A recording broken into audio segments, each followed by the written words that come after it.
time like this.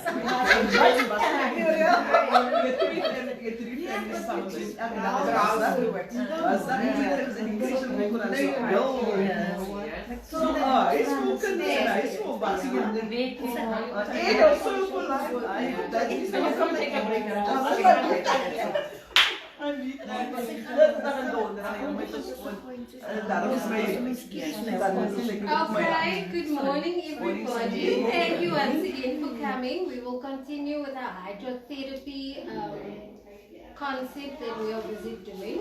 Today I'm going to do ice massage. Okay, so ice massage you use on one specific area only. Not everywhere, only on one specific area. And what it does is it first chills the body and then it heightens the feeling. Okay? And then it's slow, because if you do it all over your body, because it's ice, it will slow everything down, all your functions, your circulation, all of that. So that's why you only work on localized areas. Okay? Now there are 4 stages to it. You first will feel very cold and uncomfortable. Then you will start feeling like a burning, prickling sensation. And then you'll start feeling an aching sensation.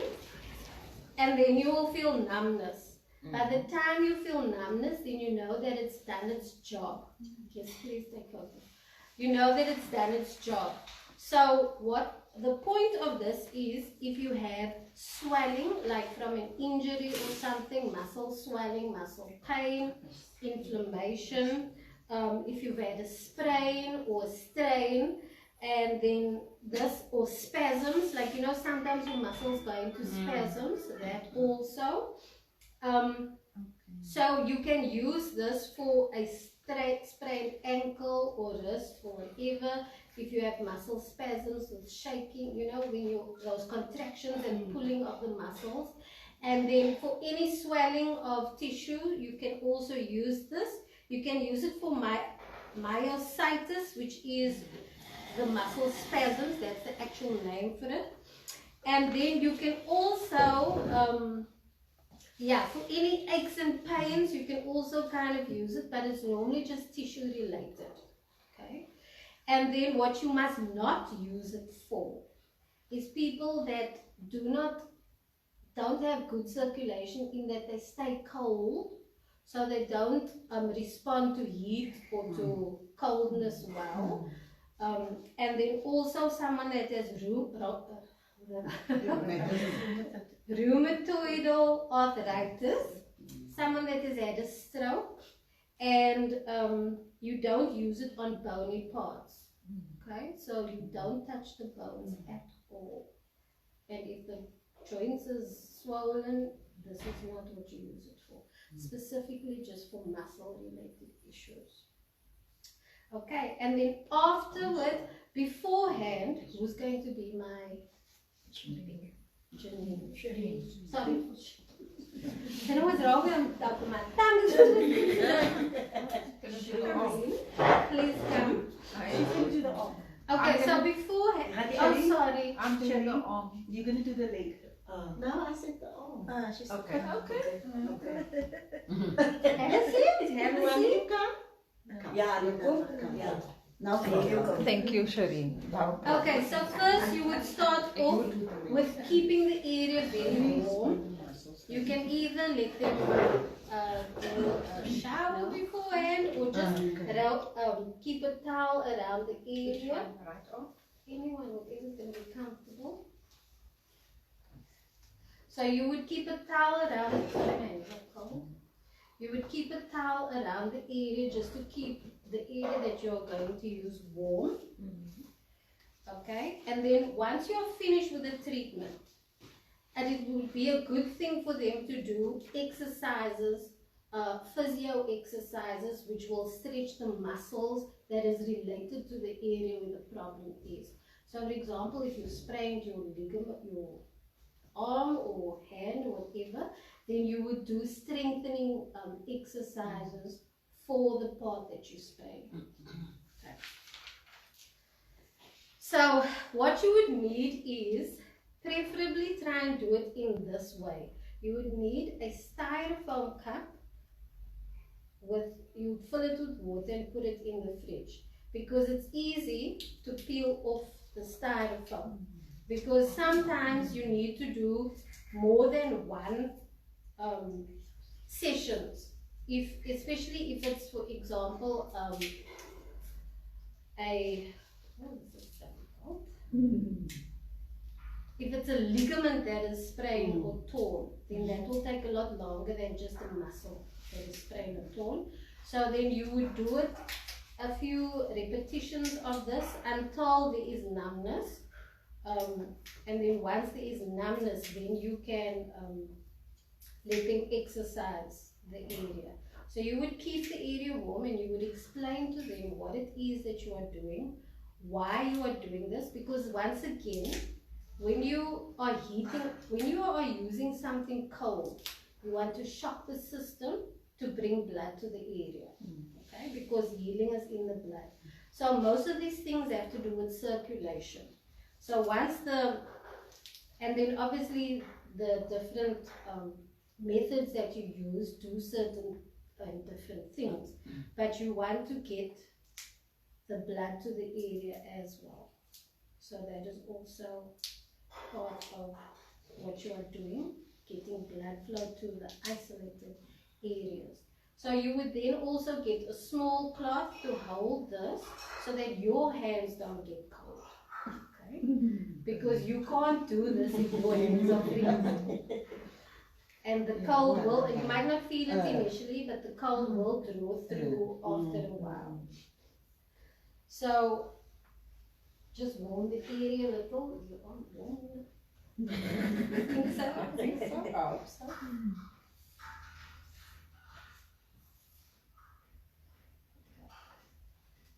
So we are going to use this area here, okay? Because a lot of people hurt this area. Sometimes you pull it with lifting something too heavy, or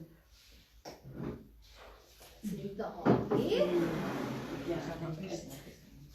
Okay, so we are going to focus on this area. So what you would do is, first just try to get the sharp edges rounded so that the person, because ice can also cut, so you don't want to hurt the person, so you would just round the edges a little. Okay. You're going to feel a shock, eh? Really? 1, 2, 3. There you go. Okay. There you go. Oh, then you rub it. Okay. Yeah, so that it's not too cold and that you get the coldness into the muscle, okay? So you would do this on one until you go through the different stages. So remember there's 4 stages. The first one is the cold uncomfortableness. Then you need to feel burning. So you must let me know when you feel the burning. Okay, so you do this until they feel the next phase. This normally takes like 15 to 20 minutes, depending on the person and how things affect them.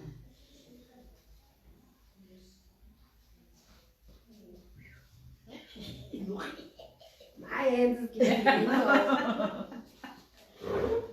You can also sometimes use, It's quite deep. so you're feeling something's happening. Okay. So now it's a burning, like, or tingling or prickling sensation. My hands is burning. And then after that, you will feel the aching. Okay, then your arm will start to ache from the cold. Yeah, that's going.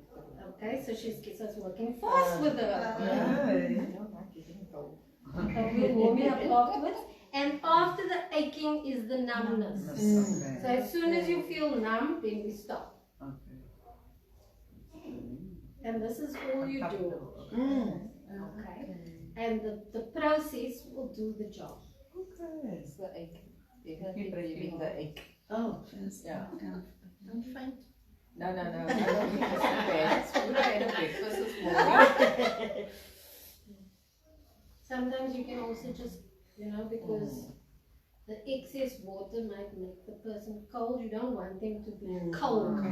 You know, their body needs to stay warm. You just want to localize the coldness, which is this area here. Numbness here? Okay. So it's beginning to sit in. Right, and that is how, let's just wrap it. Once you are done, you vigorously clean it up to keep the warmth, or to get the warmth into the area, because remember you are wanting to do blood flow circulation. Okay. So normally the person's pain something would have happened to the pain. It should definitely be in a healing process. If the person still has a lot of pain, then you do another one and another one, depending on their pain levels.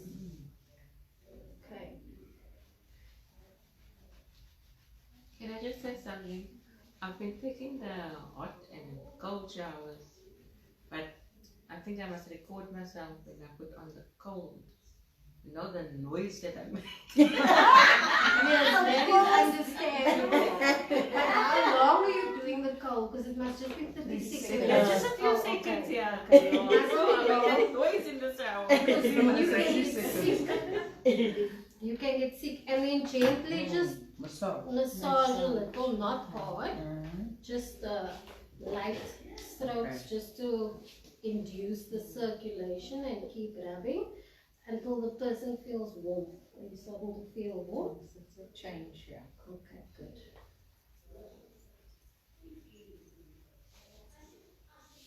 So also hydrotherapy, you know, the Greeks used to use it extensively, and it has always been a big part of medicine. It's only in the past few years, because apparently the nurses were also taught hydrotherapy, like in the up to the 70s, they were also taught hydrotherapy, because medicine is not always good. And if these things work, sometimes when you're in rural areas, or you don't have any medication with you, but you need to do something, you need to know what these techniques, the different techniques, and what they can do, and what you need to use for what. I saw last night that America, the antibiotics is running out.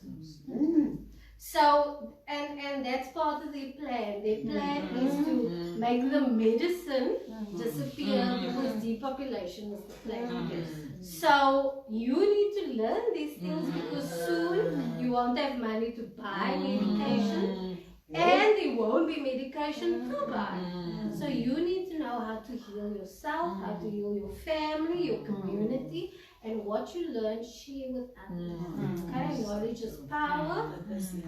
But what is amazing is that this is all God's healing techniques. And when you are doing this with someone, always pray before you. Yes. You know, God must always go before. And while you are doing it, always explain why you are doing this, what it should be doing to them, to keep them calm, and because they mustn't also be anxious or anything like that. They need to remain calm so that this can do its work, you know, so that healing can take place, because when you're anxious, that also causes more stress on your body and tension and so forth. So being calm is very important, and they need to understand why this is being done to them, and then the actual therapeutic thing will speak for itself. As you all have attested to, it does work. Those who have tried it for different things, these things do really work.